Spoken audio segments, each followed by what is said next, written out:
Bonjour. Cette semaine, nous avons le plaisir de recevoir Jules-Henri Gavetti, qui est président de la société Icula. Jules-Henri Gavetti, bonjour. Bonjour. Alors, vous savez, c'est la tradition dans cet entretien hebdomadaire de nous faire part de l'actualité. Donc, ça peut être un fait, ça peut être une tendance de ces dernières semaines qui a retenu plus particulièrement votre attention. Donc, il y a quand même beaucoup de choses qui, toutes les semaines, apparaissent dans notre secteur. Qu'est-ce qui a retenu votre attention? Bon, aujourd'hui, c'est la crypto-monnaie, hein, tout ce qui est, ou la blockchain, on appelle comme on veut, mais la partie crypto-monnaie de la blockchain, qui est très intéressante parce que c'est vraiment un mouvement actuel des échanges internationaux.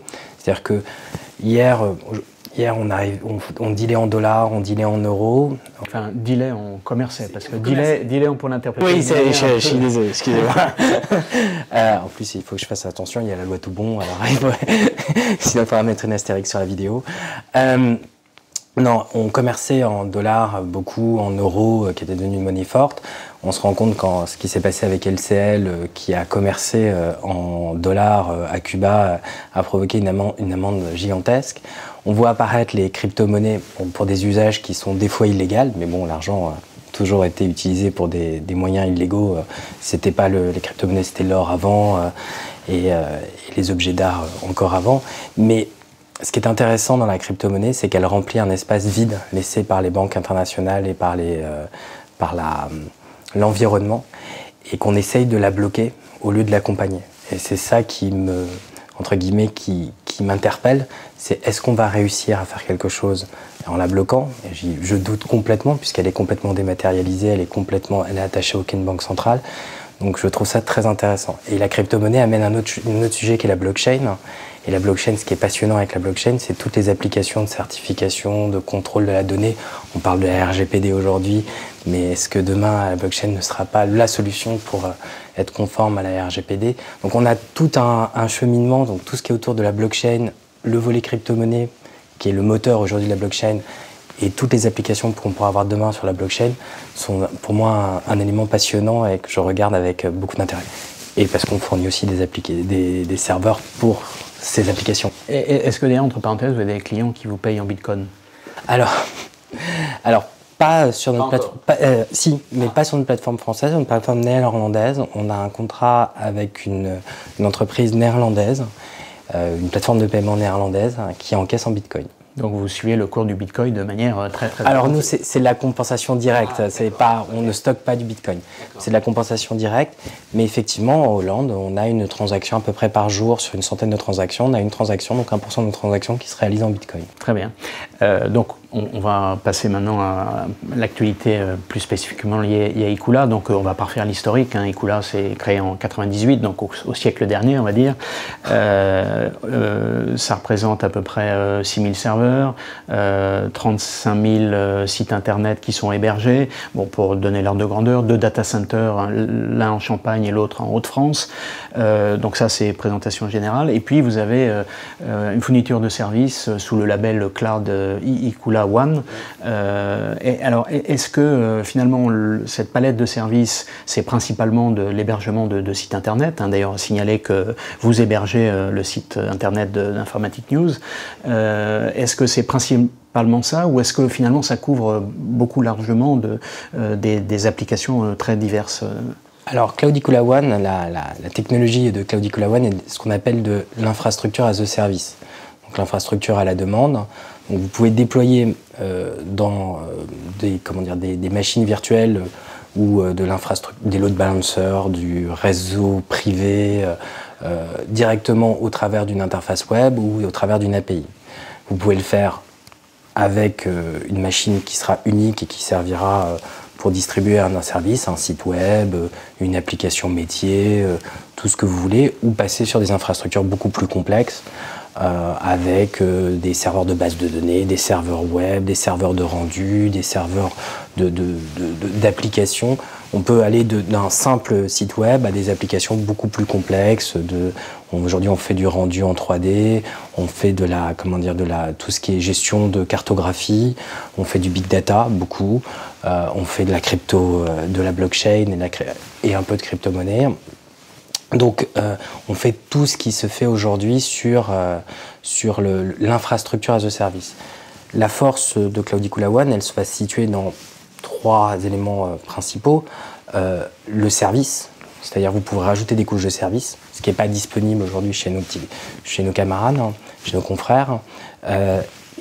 C'est-à-dire que demain, vous pouvez dire cette partie de mon infrastructure, je veux que les équipes d'Icula la supervisent, la mettent à jour, la travaillent, la sauvegardent, et nous, on va travailler là-dessus. Donc ça, c'est de l'infogérance, quasiment. C'est de l'infogérance. C'est-à-dire que c'est une des forces d'Icula, c'est-à-dire que sur cette infrastructure as a service, on n'a pas oublié l'humain. Parce que acheter de l'infrastructure as a service, si vous voulez, c'est très rédhibitoire. Je veux dire, c'est pas très. Vous achetez, vous vous retrouvez en face d'un code, vous tapez votre code, vous commandez une VM, vous la recevez, elle marche pas, c'est votre application qui marche pas, c'était pas la bonne configuration que vous souhaitiez. C'est un relationnel avec une API qui est un peu complexe. Aujourd'hui, nous, ce qu'on propose, c'est de dire, vous pouvez, si vous êtes à l'aise avec l'API et si vous voulez discuter avec une API, allez-y, aucun problème. Sachez qu'il y a des gens derrière, que si vous avez un problème, on est là, l'humain. Et ça, c'est vraiment le sujet clé. Et on peut infogérer. C'est-à-dire que si vous n'êtes pas là à 2 h du matin, vous êtes en train de dormir, ou le 31 décembre au soir, vous êtes chez des amis tranquille, vous voulez être tranquille sur les pistes de ski, nous, on sera là pour redémarrer, redéployer, corriger. Donc vous avez de véritables contrats de service pour... Exactement. C'est-à-dire qu'on est capable d'accompagner de l'infrastructure, de garantir la chaîne de la prise électrique jusqu'à l'application. On est capable de garantir l'ensemble de la chaîne. Donc ça, c'est notre premier point fort. Le deuxième point fort, c'est qu'on est capable de faire ça n'importe où dans le monde. On est présent à Miami, on est présent en France, on est présent en Allemagne, on est présent en Hollande, on est présent à Singapour. Donc on est capable de le faire sur quasiment tous les continents, de fournir aussi bien l'infrastructure au travers de l'API, je veux dire, de façon autonome, vous créez vos infrastructures, mais on est capable aussi d'infogérer ces infrastructures partout dans le monde. Mais alors, comme vous dites, vous êtes présent à Miami, par exemple, puisqu'on a dit que vous avez 2 data centers, vous n'avez pas de data center à Miami, donc vous êtes présent de quelle manière à Miami? Alors, on loue de l'espace. On loue de l'espace dans un data center aux États-Unis. Donc chez un hébergeur, pour le coup. Alors, c'est un data center. On n'est pas on est chez un data center, c'est-à-dire qu'il ne loue que le mètre carré, la prise électrique et l'environnement climatique. Oui. C'est la même chose. Donc, on fait ça à Miami, on fait ça en Hollande, on fait ça en Allemagne et on fait ça à Singapour. Et on vient compléter le dispositif comme ça. Mais tout ce qu'il y a dans la baie, tout le service, toute l'intelligence qu'on a, aujourd'hui, c'est notre système. Et le troisième point qui est très intéressant, c'est qu'aujourd'hui, on est en train de déployer cette même technologie chez nos clients directement. C'est-à-dire qu'on est capable d'aller faire de l'hybridation. On va discuter un peu avant propos, mais on est capable d'aller faire de l'hybridation chez nos clients et d'aller chercher de déployer cette infrastructure, ces pods, chez nos clients. Donc aujourd'hui, on est capable de couvrir un spectre qui est très large, aussi bien au niveau de l'infrastructure de service que du service. Parce que dans l'infrastructure de service, il y a un service.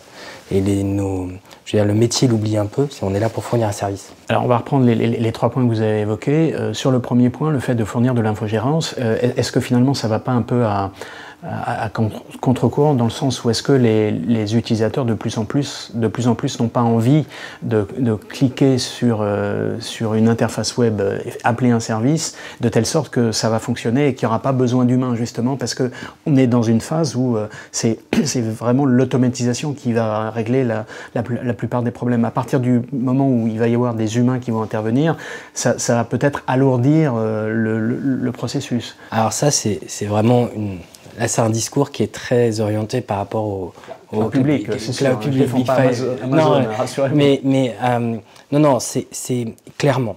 Maintenant, je vais vous donner un exemple. Docker, qui est une technologie dont tout le monde a beaucoup parlé, parle un peu moins, mais revient, mais qui commence à être très mature. Nous, quand on a commencé à proposer du Docker, personne ne proposait du Docker. Il n'y avait pas de bouton chez Amazon, chez autres, pour déclencher du Docker. Qu'est-ce qui se passe? On a des clients qui sont venus pour nous demander, on a une infrastructure Docker, on veut la porter dans le cloud, on veut la mettre dans un data center, comment on fait? Donc là, s'il y a l'humain, il n'y a que l'humain. Donc on va dire à la mano, pour le dire un peu trivialement. Alors, si vous voulez, à la mano... Mais ça, c'était au début, mais aujourd'hui... Vous avez d'autres technos aujourd'hui qui sortent. Vous avez des technos sur des moteurs big data ou sur des rendus, on parlait de tout ce qui est cartographie, qui n'existe pas en automatique. Donc votre idée, c'est de dire on est un peu en avance de phase sur un certain nombre de choses pour... Voilà, on est toujours en avance de phase et aujourd'hui, acheter un service et dire je clique et je vais avoir une base de données, oui, mais demain, faut que je migre, ma base de données est trop petite. Je veux être sûr que mon infrastructure est à côté, ma base de données est à côté de mon service web ou de mon service d'application. Comment je garantis cette latence et cette qualité de service? Parce que c'est l'expérience utilisateur qui compte. Donc pour vous, il y aura toujours besoin d'informaticiens, je dirais d'administrateurs, systèmes, réseaux, etc. pour faire fonctionner l'ensemble. Si on parle d'intelligence artificielle, moi je vois beaucoup popper d'événements autour de l'intelligence artificielle. Quand j'étais à l'école, on travaillait déjà sur l'intelligence artificielle et on arrivait à reproduire des robots qui faisaient à peu près 14 réflexes. C'était 14 réflexes, je pense ça en 92 ou 14 réflexes. Aujourd'hui, on programme des robots à 1000 réflexes. Mais c'est toujours 1000 réflexes. C'est-à-dire qu'ils ont 1000, mais ils vont les enchaîner plus vite, ils vont travailler plus vite. Mais si vous voulez, la latence, je veux dire, l'espace entre les deux, il y a toujours de l'humain. Et on est loin encore de pouvoir faire la même chose. D'accord. Alors, le deuxième point, c'était votre implantation générale. Donc, vous avez cité toutes les régions du monde. Et vous avez aussi annoncé que, je dirais, en moyenne, vous auriez 2 nouvelles implantations par an dans de nouvelles contrées. Alors, je ne veux pas vous demander où est-ce que vous allez vous installer en 2018, parce que vous ne le savez peut-être pas encore. Mais quelle est la méthode? Est-ce que c'est au travers d'un rachat, et ça se fait un peu au hasard des choses? Est-ce que vous allez sur un pays parce que ce pays est stratégique? Comment vous procédez pour cette expansion internationale? Alors aujourd'hui, je peux vous annoncer le prochain pays. Ça va être une news pour vous. C'est l'Italie. Aujourd'hui, le site italien va devenir online dans les jours qui viennent. En réalité, on regarde 2 choses, effectivement. On regarde les rachats, on est à l'écoute du marché et on regarde ce qu'on peut racheter en Europe pour avoir déjà une implémentation et une équipe sur le pays avec une connaissance du pays. Chaque pays est différent, chaque langue est différente, chaque état d'esprit est différent. Donc il ne faut pas croire que l'Europe est un seul état d'esprit.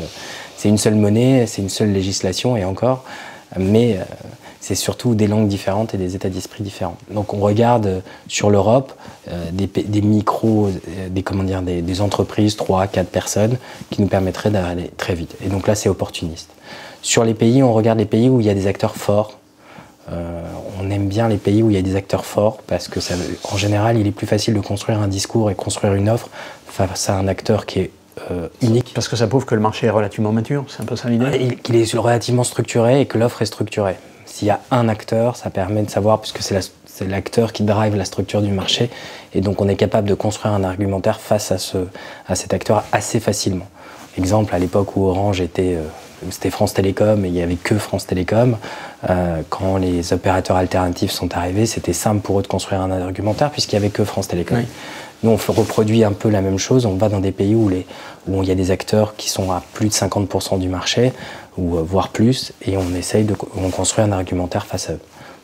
Alors on va prendre le troisième point que vous avez évoqué. La terminologie a beaucoup évolué depuis que vous avez été créé, et la technologie aussi. Donc au départ on parlait d'hébergeurs, et puis aujourd'hui on parle de fournisseurs de services cloud, et maintenant vous avez déjà utilisé le terme d'hybridation, donc cloud hybride, donc un data center en propre avec éventuellement un cloud privé chez un fournisseur et puis du cloud public pour compléter tout ça, mais il faut mettre tout ça en harmonie. Donc ça c'est un peu compliqué. Et puis il y a aussi le multi-cloud, donc ça veut dire qu'un utilisateur peut avoir des applications chez vous, mais chez aussi un de vos concurrents.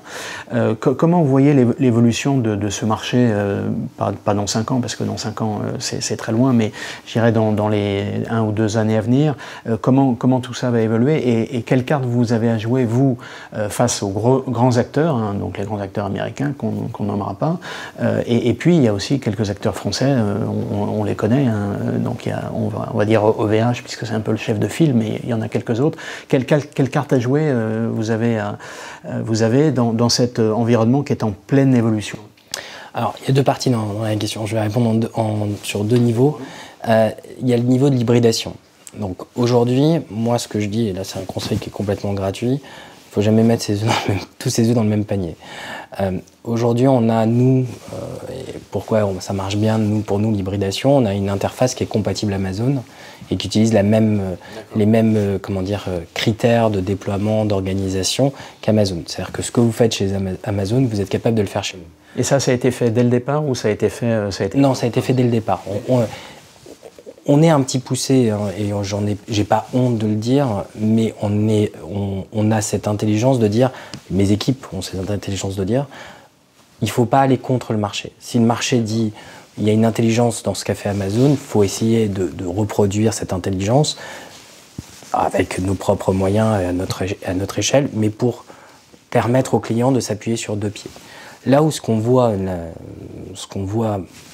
pondre, entre guillemets, pointer du doigt, c'est on se retrouve avec tout ce qui est cœur de business chez nous, avec la partie service et humain, et on voit les débordements chez Amazon. C'est vraiment ce qu'on voit arriver, c'est-à-dire que les clients disent « Ok, mon service de base de données de référence, ce qui va collecter ma donnée, ce qui va permettre d'avoir un jeu de données à jour distribué partout dans le monde, va être chez Ecoula. » Pourquoi? Parce que si j'ai un problème avec ce jeu de données, ça va impacter tout le monde, mais je sais que chez Ecoula, je vais pouvoir décrocher mon téléphone, discuter. Il y a le service dont vous parliez tout à l'heure. Et après, si je perds une plaque chez Amazon... Il y a des pics d'activité, des choses comme ça. Non, mais si je perds quelque chose chez Amazon, s'il y a une interruption de service, un pic d'activité, je sais que j'aurai toujours ce jeu de référence qui sera là et je pourrai toujours redéployer par rapport à ce jeu de référence. Donc nous, on récupère ce qui est stratégique et ce qui est moins stratégique, et on va dire en quantité ou avec des grandes variations, déborde dans le cloud public. Donc ça, c'est ce qu'on voit. Et c'est uniquement grâce au service et à la relation humaine qu'on a avec nos clients. C'est uniquement ça qui nous permet de faire la différenciation. Parce que vous parliez d'API tout à l'heure et de parler à une API, quand vous êtes un DSI, l'API, vous n'en avez rien à faire. Ce qui vous intéresse, c'est l'expérience utilisateur, utilisateur interne et externe, et c'est tout ce qui vous intéresse. Et vous voulez être sûr que cette expérience, elle soit à un niveau minimum et elle soit dans le temps. Donc c'est l'humain. Voilà. Donc on connaissait le cloud public, on connaissait le cloud privé, on connaissait le cloud hybride et on connaît maintenant avec Ecoula le cloud humain. Exactement. Voilà. Jules-Henri Gavetti, merci beaucoup. Je vous en prie. Merci à vous.